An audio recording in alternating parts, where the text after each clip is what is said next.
ఇంగ్లాండ్తో 5వ టెస్టుల సిరీస్లో టీమిండియా బ్యాటర్లు సరికొత్త రికార్డు నమోదు చేశారు. 93 భారత టెస్టు క్రికెట్ చరిత్రలో తొలిసారి ఓ సిరీస్లో ముగ్గురు టీమిండియా బ్యాటర్లు 500కు ప్లస్ రన్స్ చేశారు. 1932లో టెస్టు క్రికెట్ మొదలుపెట్టిన భారత్ ఇప్పటి వరకు 300కు పైగా ద్వైపాక్షిక సిరీస్లు ఆడింది. కానీ తాజా ఇంగ్లాండ్ పర్యటనలోనే ముగ్గురు భారత బ్యాటర్లు శుభ్మన్ గిల్, కేఎల్ రాహుల్, రవీంద్ర జడేజా 500కు పైగా రన్స్ చేశారు. ఆశ్చర్యకరమైన విషయం ఏంటంటే సచిన్ టెండూల్కర్ కూడా తన కెరీర్లో ఈ ఫీట్ సాధించలేదు. 24 ఏళ్ల పాటు టెస్ట్ క్రికెట్ ఆడిన సచిన్ ఒక టెస్ట్ సిరీస్లో కూడా 500 ప్లస్ రన్స్ చేయలేదు. 200 టెస్ట్ మ్యాచ్లు ఆడిన సచిన్ 51 శతకాలతో 15,921 పరుగులు చేసి అత్యధిక రన్స్ చేసిన బ్యాటర్గా కొనసాగుతున్నాడు.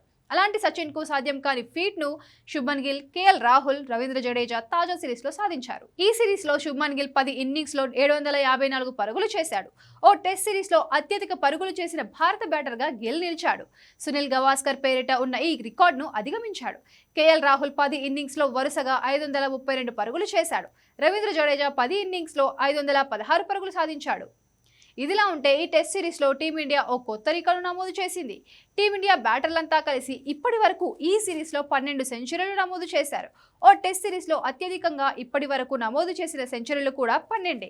1955లో ఆస్ట్రేలియా, వెస్టిండీస్ మధ్య జరిగిన 5 టెస్టుల సిరీస్లో ఆసీస్ 12, 1982, 83లో భారత్పై పాకిస్తాన్ 12, 2003, 4లో విండీస్పై సౌత్ ఆఫ్రికా 12 సెంచరీలు నమోదు చేయగా ఆ తర్వాత 2025లో భారత్ ఇంగ్లాండ్పై 12 చేశారు. ఆఖరి టెస్టులో మరో బ్యాటర్ సెంచరీ చేస్తే అత్యధిక సెంచరీలు చేసిన జట్టుగా టీమిండియా నిలుస్తోంది.